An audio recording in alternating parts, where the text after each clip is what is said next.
plus expliquer, comprendre l'intervention divine et comment les provoquer. L'intervention divine, c'est l'aide, l'appui ou un soutien. L'aide, un appui ou un soutien. Donc, quelqu'un vient intervenir, vous soutenir pour que vous vous appuyiez sur lui ou vous ayez de l'aide. Amen. Hein? Ça, c'est selon Larousse. L'intervention divine, bibliquement, selon la compréhension de Dieu, est un moment précis dans la vie de l'homme où Dieu s'approche de lui pour changer sa situation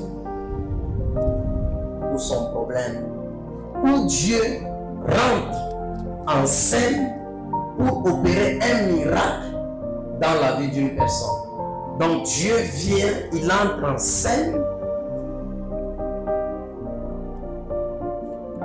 dans la vie d'une personne pour opérer un miracle. Donc un moment précis, c'est un moment où quelqu'un attend de l'aide, où Dieu a prédestiné avant la fondation du monde en disant: j'ai créé X ou Y, Ilunga ou Mutombo, en telle année, tel moment, telle période, je viendrai dans sa vie pour l'aider, les délivrer, les guérir, l'annoncer une bonne nouvelle, comme au temps de Marie, la mère de Jésus. Amen. Hein? L'intervention de Dieu, c'est un temps programmé par Dieu lui-même dans la vie de tout et chacun de nous ici. Mais on peut intervenir Dieu dans notre vie avant le temps. C'est possible. Amen. Hein? On peut provoquer afin que Dieu puisse intervenir. On peut provoquer afin que Dieu intervienne dans notre situation, notre problème.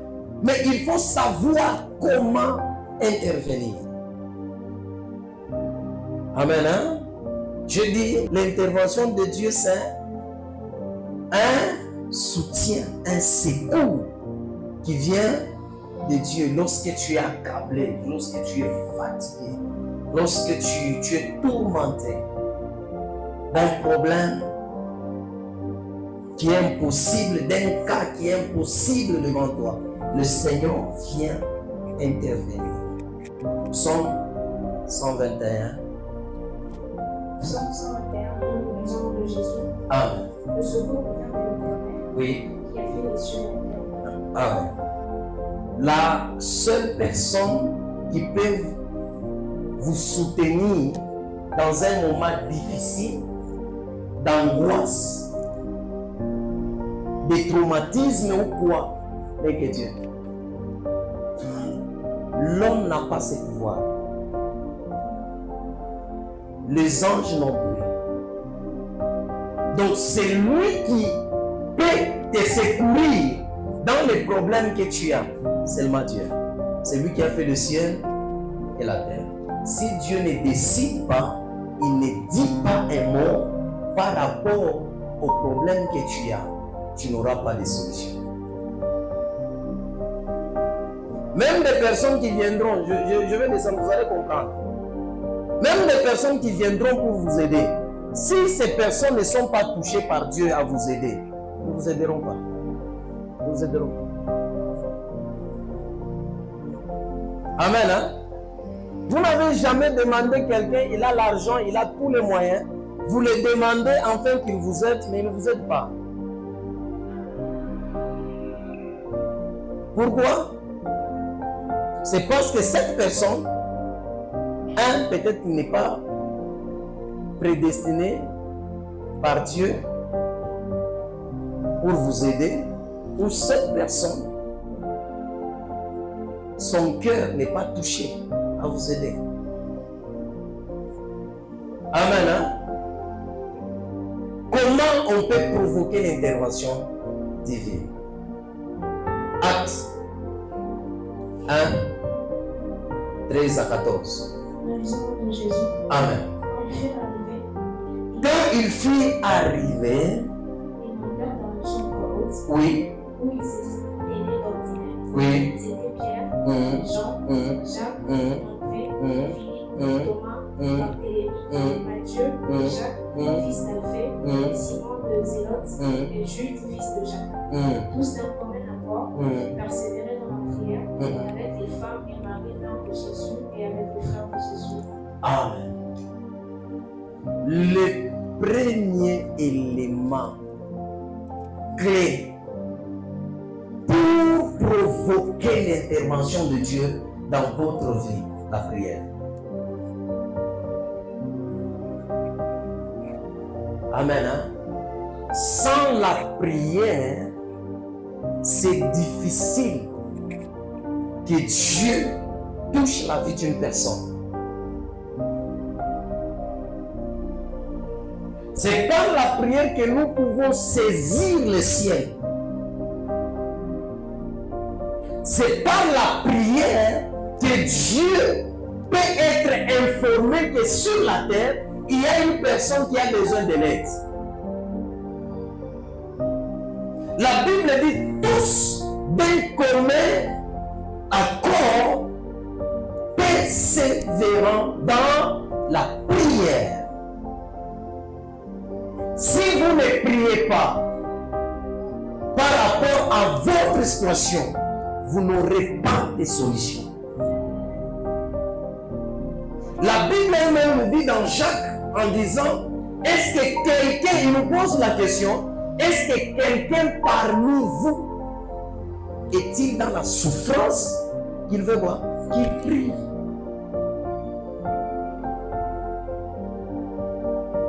Face à la souffrance, la réponse est la prière. La solution est la prière. Amen. Hein? Et si quelqu'un est dans l'abondance, la Bible nous dit ceci, qu'il loue. Nous avons besoin de l'intervention de Dieu. C'est dans nos problèmes. L'homme lui-même ne peut pas arriver à la solution sans l'aide de Dieu. Quel que soit ton problème, quel que soit votre statut dans l'entreprise que tu travailles, quel que soit votre niveau intellectuel, quelle que soit votre beauté, quel que soit quoi, l'homme n'a pas ce pouvoir d'atteindre les solutions de sa vie lui-même. Tu as besoin de l'intervention de Dieu. Tous d'un même accord, persévérer dans la prière avec les femmes, Marie, la mère de Jésus, avec le frère de Jésus. Maintenant, regardez quand il persévérait dans la prière, qu'est-ce qui s'est passé? Acte.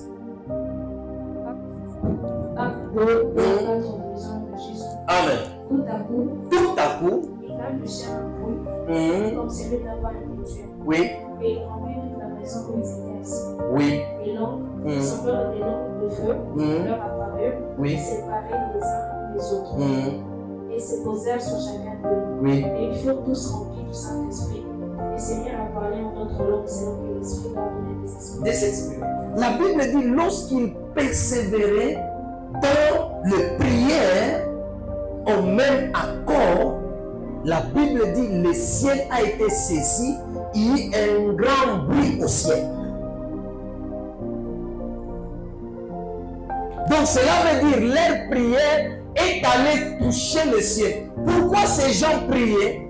Parce qu'ils voulaient à ce que le Saint-Esprit descende pour recevoir la promesse qui leur a été faite par qui? Par Jésus. Amen. Hein? Ils avaient besoin du Saint-Esprit. Ils avaient besoin que le ciel réponde. Ils avaient besoin de vivre et d'expérimenter la prophétie de Joël. Mais pour vivre cela, il a fallu. Regardez lorsque la prophétie a été annoncée dans Joël, combien d'années s'est écoulé? Et si ces gens n'étaient pas en prière, le Saint-Esprit ne devait pas descendre. Amen. Hein?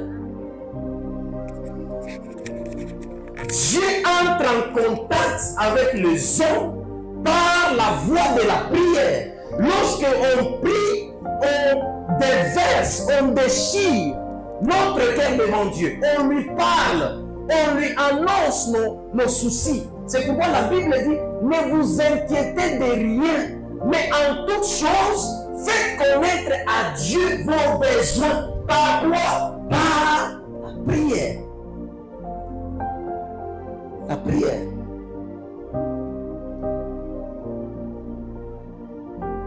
Lorsqu'il n'y a pas la prière, il y a les inquiétudes.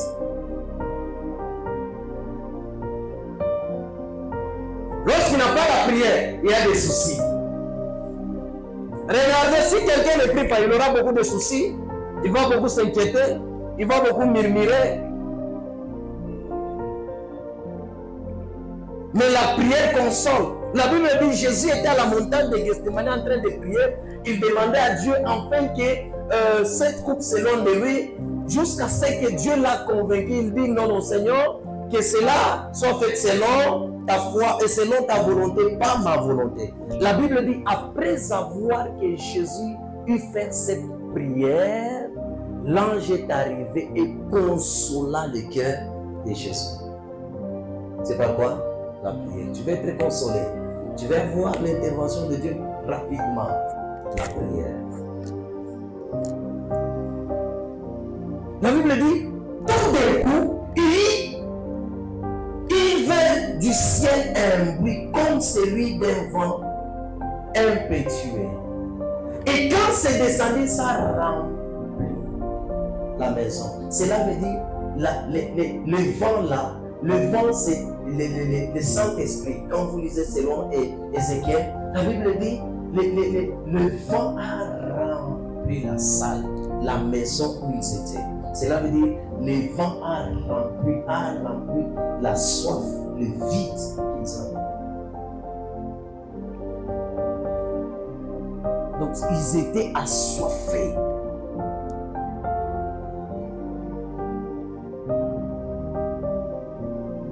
Amen. Hein? Et la Bible dit, ils furent tous remplis.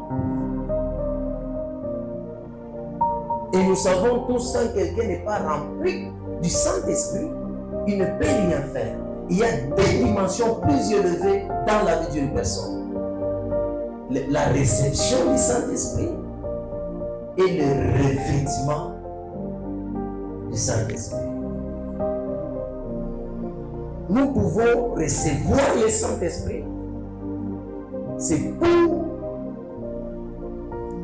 le droit. Quand on reçoit le Saint-Esprit, nous sommes maintenant enfants de Dieu. Mais pour un service spécifique, il faut le revêtement. S'il n'y a pas de revêtement, il n'y aura pas d'exploit.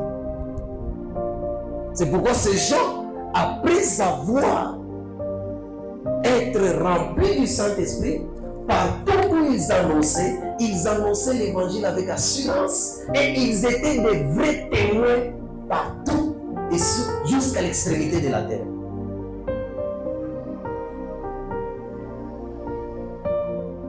Et la Bible dit, lorsqu'ils le prêchaient, il y avait une multiplication d'âmes. C'est pourquoi même dans tes affaires, tu as besoin de revêtement du Saint-Esprit et tu verras que tes affaires vont commencer à faire quoi? À se multiplier. tu as la soif, tu es malade, tu as un problème, ton cas est compliqué, est impossible. Laisse-moi te dire une chose, provoque le ciel et le ciel va répondre et le vide que tu sens là sera comblé.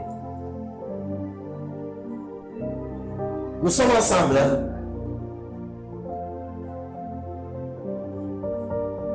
La Bible dit, il parlait, il s'est mis à parler en d'autres langues selon que l'Esprit leur donne de s'exprimer. S'exprimer. Nous pouvons provoquer le ciel individuellement. Nous pouvons recevoir l'aide de Dieu individuellement ou soit dans l'ensemble. La Bible dit ceci, tous d'un même accord. Lorsque vous avez un problème qui vous complique beaucoup, cherchez un frère, une soeur de vous aider à prier. Ça sera très facile de recevoir l'intervention. Plus vous êtes ensemble, la solution est là vite. La solution est là vite. Amen. Hein? La prière d'unité, lorsque nous sommes en unité, Dieu répond vite et le ciel est saisi. Genèse 11, 1 à 9, les hommes de Jésus. Amen. Toute la terre avait une seule langue et les mêmes mots. Oui. Quand ils étaient partis de l'Orient, ils trouvèrent une plaine au pays de Chimée et ils habitèrent. Oui. Ils se dirent l'un à l'autre, allons, faisons des briques et cuisons-le au feu, et la brique glaçant. Ils se disaient l'un à l'autre. Donc ils ont fait quoi? Ils ont fait une communauté. Mais non, nous devons être de même accord afin de bâtir cette chose pour qu'on atteigne quoi? Les cieux. Oui? Et ils dirent encore, Oui. allons, baptisons-nous une ville, une tour dont le sommet touche le ciel, Oui. et faisons-nous un nom, afin que nous ne soyons pas dispersés sur la face de toute la terre. Oui. L'Éternel descendit pour voir la ville et la tour qui baptisait les fils des hommes. Oui. Et l'Éternel dit, voici, ils forment un seul peuple, et ils ont tous une même langue. Oui. Et c'est là ce qu'ils ont entrepris. Maintenant, Ils forment tous un seul peuple, ils parlent une seule langue. Alors, qu'est-ce que nous pouvons faire? On descend. Qu'est-ce qui a fait que le ciel soit saisi?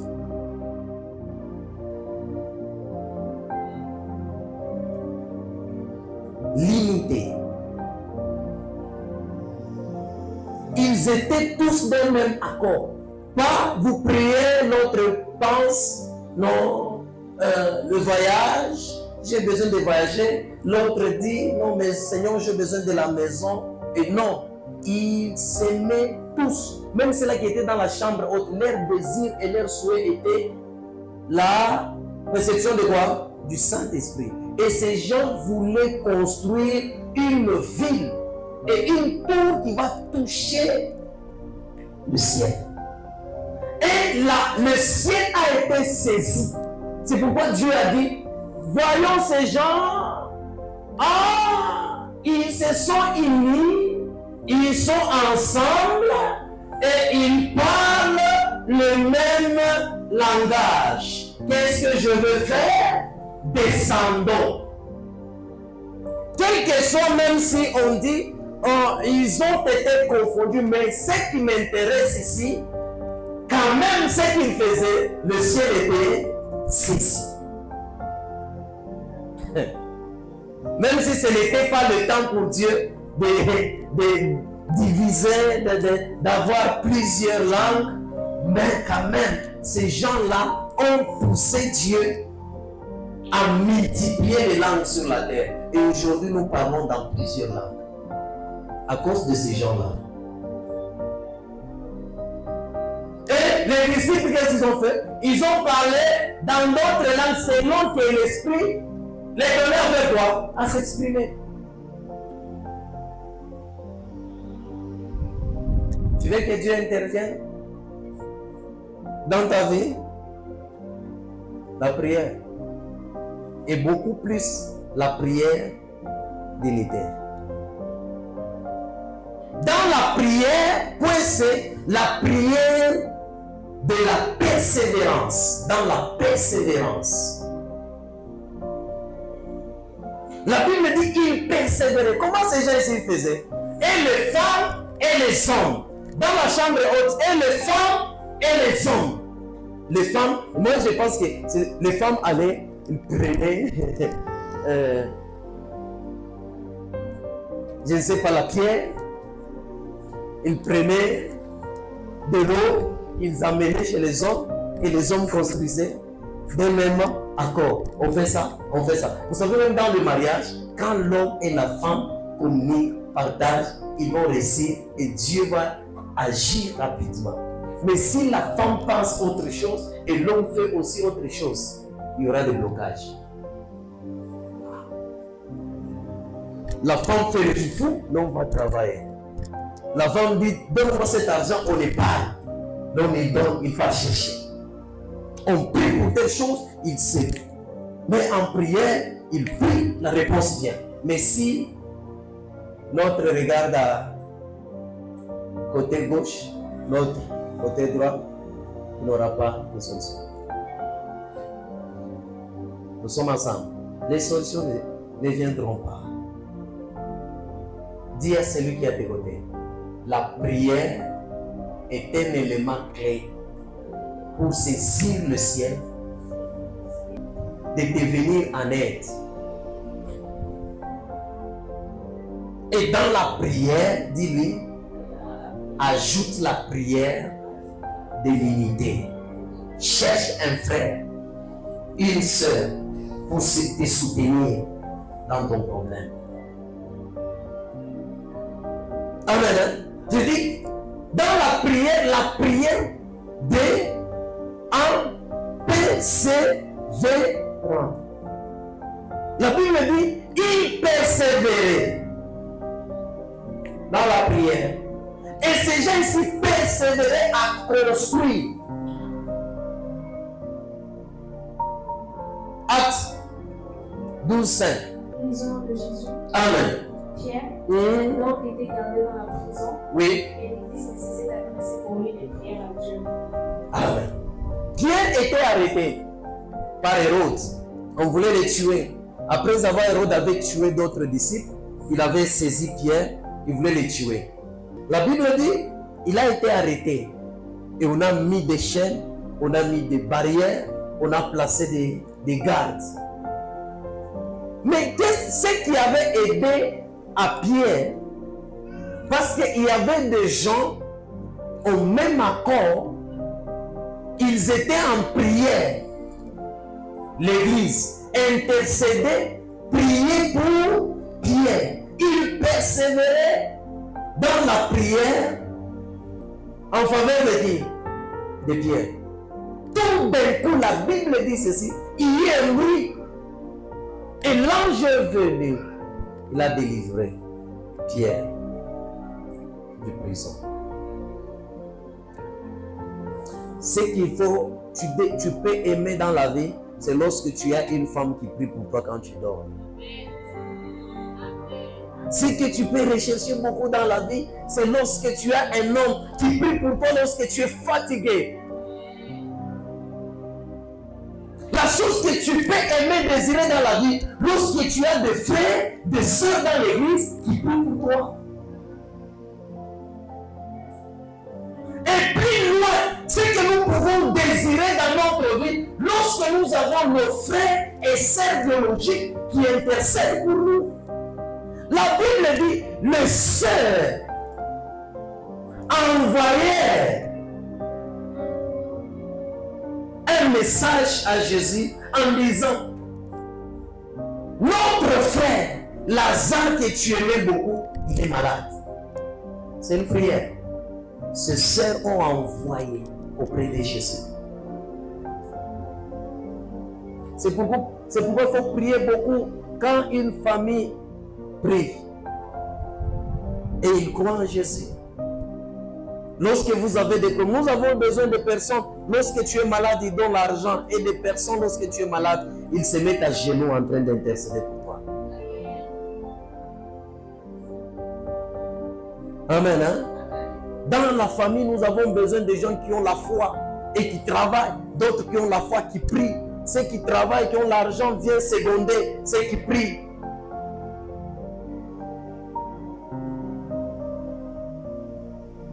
Nous parlons, il faut prier. Matthieu 18, 19. Nous lisons de Jésus. Amen. Je vous dis encore que Oui. si deux d'entre vous s'accordent Oui. sur la terre pour demander une chose, quelconque, elle sera accordée par mon Père qui est dans les cieux. Amen. La Bible dit, si deux entre vous s'accordent et se mettent pour demander quelque chose au Père, il leur sera accordé. Dis à celui qui est à côté, Jésus est merveilleux. Regardez cette femme, qu'est-ce qu'elle a fait? La femme cananéenne. La Bible dit, sa fille, elle était malade. Elle était presque mourante. La femme est allée vers Jésus. Dit, maître, ma fille est malade. Est-ce que tu peux la guérir? Jésus était resté calme, sans rien dire. La femme a encore parlé. Jésus était calme. Elle a encore parlé. Jésus était calme. Ses disciples nerveux se sont approchés de Jésus. Dit, maître, si tu vois que tu ne vas pas aider cette femme, renvoie-la. Parce qu'elle nous dérange. Elle fait le bruit. Regardez ce qui s'est passé. Jésus se lève et dit, femme, je ne suis pas envoyé pour vous.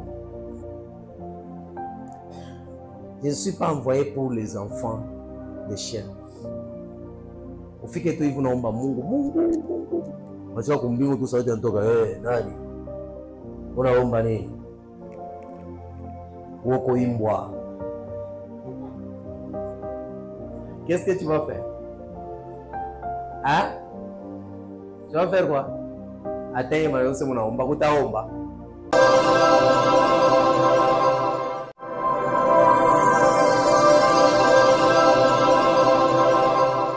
Je vais beaucoup plus expliquer, comprendre l'intervention divine et comment le provoquer. L'intervention divine, c'est l'aide, l'appui ou un soutien. L'aide, un appui ou un soutien. Donc, quelqu'un vient intervenir pour vous soutenir, pour que vous vous appuyiez sur lui